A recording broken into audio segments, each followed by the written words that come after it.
ચીનમાં હાહાકાર મચાવનાર HMPV વાયરસની entry ગુજરાતમાં થઈ ચૂકી છે, ત્યારે આરોગ્ય વિભાગ દ્વારા વિવિધ તૈયારીઓ કરવામાં આવી છે।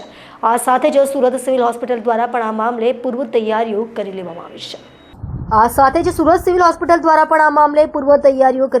છે। જોકે હજુ સુધી સરકારમાંથી કોઈ સૂચના ન આવી હોવાનું જાણવા મળ્યું છે। આ સાથે જ હાલ તો સુરત સિવિલ હોસ્પિટલમાં દર્દીઓની ભીડ સામાન્ય દિવસો જેવી જોવા મળી રહી છે, જ્યારે શિયાળાનો સમય હોવાથી શરદી ઉધરસ કેસમાં આંશિક વધારો થયા હોવાનું જાણવા મળ્યું છે। ચીનમાં માનવ મેટાન્યુમો વાયરસ HMPV વાયરસને લઈને ઉહાપોહ મચી ગયો છે। કોરોના પછી ફરી એકવાર ચીનની હોસ્પિટલોમાં દર્દીઓની મોટી સંખ્યા નોંધાઈ રહી છે। બીજી બાજુ ભારત દેશમાં અને હવે તો ગુજરાતમાં પણ HMPV વાયરસનો કેસ નોંધાતા આરોગ્ય વિભાગ એલર્ટ મોડમાં આવી ગયું છે। આ સાથે જ લોકોને ગભરાવાની જરૂર નથી અને સાવચેત રહેવા માટે અપીલ પણ કરવામાં આવી છે। HMPV વાયરસને લઈને સુરત સિવિલ હોસ્પિટલમાં પૂર્વ તૈયારીઓ કરવામાં આવી છે। સુરતમાં હજુ કોઈ આ બીમારીનો કેસ નોંધાયો નથી। સરકારમાંથી હજુ કોઈ સૂચના આપવામાં આવી નથી। જોકે સુરત સિવિલના તંત્ર દ્વારા બેડ, વેન્ટિલેટર, ઓક્સિજન, દવાઓ સહિતનો સ્ટોક કરી લેવામાં આવ્યો છે। સૂચના આવતાની સાથે જ સ્પેશિયલ વોર્ડ શરૂ કરી દેવામાં આવે તેવી તૈયારીઓ કરી દેવામાં આવી છે। આ વોર્ડ કિડની બિલ્ડિંગમાં શરૂ કરવામાં આવે તેવી શક્યતાઓ છે। સિવિલ હોસ્પિટલમાંથી મળતી માહિતીઓ પ્રમાણે સિવિલ હોસ્પિટલમાં રોજના 2500થી 3000 જેટલી ઓપીડીઓ નોંધાતી હોય છે, જેમાં શિયાળામાં શરદી ઉધરસના કેસમાં આંશિક વધારો થયો છે। શિયાળાની ઋતુમાં શરદી ઉધરસ અને સામાન્ય તાવની ફરિયાદ વધુ રહેતી હોય છે, જેને પગલે ઓપીડીમાં આંશિક વધારો થતો હોય છે। સુરત સિવિલમાં હાલ પણ સામાન્ય દિવસો જેવી જ ભીડ જોવા મળી રહી છે। અત્યારે જે આપણે હ્યુમન મેટાન્યુમો વાયરસ HMPV એ વાયરસ અત્યારે આપણને જાણવા મળી રહ્યું છે કે ચાઇનાની અંદર એ વધારે કેસીસ જણાયા છે, અને ત્યાર પછી ભારતની અંદર પણ બેંગલુરુ અને છેલ્લે હમણાં એક અમદાવાદની અંદર પણ કેસ આપણને જાણવા મળ્યું છે। તો એના આધારે સેન્ટ્રલ ગવર્મેન્ટ અને ત્યારબાદ રાજ્ય સરકાર અને ત્યારબાદ રાજ્ય સરકાર મારફતે આરોગ્ય મંત્રીશ્રી અને કમિશનર હેલ્થ એ તમામ મારફતે એક માહિતી આપવામાં આવી છે, જાણકારી આપવામાં આવી છે અને ગાઈડલાઈન આપવામાં આવી છે। અને એ મુજબ આ જે વાયરસ છે એક સામાન્ય ફ્લૂ પ્રકારનો વાયરસ છે।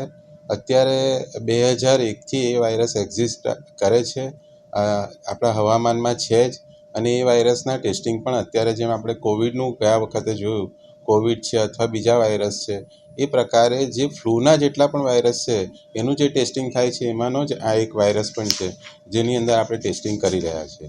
તો એ મુખ્યત્વે ચિંતા આપણે એટલા માટે ઉત્પન્ન થઈ કે ચાઇનાની અંદર એના કેસીસ વધારે થયા, અને એ કેસીસની અંદર પણ આપણે જોઈએ તો અત્યારે જે એના લક્ષણો છે એ સામાન્ય લક્ષણો છે। એટલે ફ્લૂના જે લક્ષણો હોય, શરદી ખાંસી છે, ગળું દુખવું છે અથવા તાવ આવવું છે, અને સાથે સાથે થોડા ગંભીર થાય તો ફેફસાની અંદર શ્વાસ લેવામાં તકલીફ થવી, ન્યુમોનિયા થવું, આ પ્રકારના લક્ષણો છે। અને જે લોકોને વધારે અસર થાય એમાં બાળકો છે અને વૃદ્ધો છે, જેને આપણે કાળજી રાખવાની છે। અને તે ઉપરાંત જે ઇમ્યુનો કોમ્પ્રોમાઇઝ છે, એટલે સામાન્ય રીતે કેન્સરના અથવા લાંબી બીમારીથી જે લોકો પીડાતા હોય એ લોકોની આપણે કાળજી રાખવાની છે। આ વાયરસ ફેલાય છે સામાન્ય જેમ શરદી ખાંસી થાય છે એમ ડ્રોપલેટ ઇન્ફેક્શનથી થાય છે, અથવા જે દર્દી હશે એણે જે કંઈ હાથ રૂમાલ અથવા બીજે કંઈ યુટેન્સિલ યુઝ કર્યા હશે તો એને ટચ કરવાથી એ આપણા શરીરમાં મોં અથવા નાક મારફતે પ્રવેશી શકે છે। તો આ એનો ફેલાવો થવાની શક્યતા છે। અને છેલ્લે જે છે કે રોગને આપણે ઇન્વેસ્ટિગેશન કેવી રીતે કરી શકીએ, તો એ રોગની જાણકારી RT-PCR નામનો જે ટેસ્ટ છે તેના મારફતે પણ કરી શકાય છે। રેપિડ ટેસ્ટિંગ પણ એનું આવી શકે છે, એન્ટીજન ટેસ્ટ કરવો હોય તો। અને એની સારવાર એ સેલ્ફ લિમિટિંગ ડિસીઝ છે, કોમ્પ્લિકેશન માટે અથવા સપોર્ટિવ સારવારની જરૂર જણાય તો આપવાની થાય છે।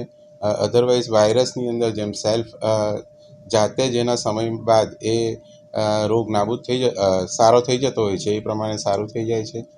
હવે જે આપણે પબ્લિક હેલ્થ માટે ઇમ્પોર્ટન્સની વાત કરીએ કે લોકોએ શું કાળજી રાખવી જોઈએ, તો અત્યારે જે લોકોને શરદી ખાંસી થાય છે તો તે શરદી ખાંસીને એને તરત જ ડૉક્ટરની સારવાર લેવી જોઈએ, આઈધર હોસ્પિટલમાં અથવા અર્બન હેલ્થ સેન્ટરની અંદર। અને આના માટે ગઈકાલે માનનીય કમિશનર મેડમ, મેયરશ્રી એ લોકો દ્વારા પણ એક ચિંતા વ્યક્ત કરવામાં આવી, અને ચિંતા બાદ એ નક્કી છે કે આપણે ચિંતા કરવાની જરૂર નથી, પરંતુ અલર્ટ રહેવાની જરૂર છે. એટલે એના માટે આ વસ્તુ કરવાની છે કે જે લોકોને આ પ્રકારે શરદી ખાંસી હોય તે લોકોએ તાત્કાલિક સારવાર લેવાની જરૂર છે. સાથે સાથે તાવ વધારે રહે તો જરૂરિયાત મુજબના ડૉક્ટર મારફતે ઇન્વેસ્ટિગેશન કરાવવાની જરૂર છે. અને આની અંદર જે લોકો બાળકો છે, એટલે કે 2-5 વર્ષ સુધીના બાળકો છે, તે લોકોની ખાસ નિગ્લેક્ટ કરવાની, એટલે એ લોકોને ચોક્કસ દવા મળે એ પ્રકારનું છે. વૃદ્ધો છે તેમને પણ ચોક્કસ દવા મળે એ પ્રકારની આપણે ચિંતા કરવાની છે.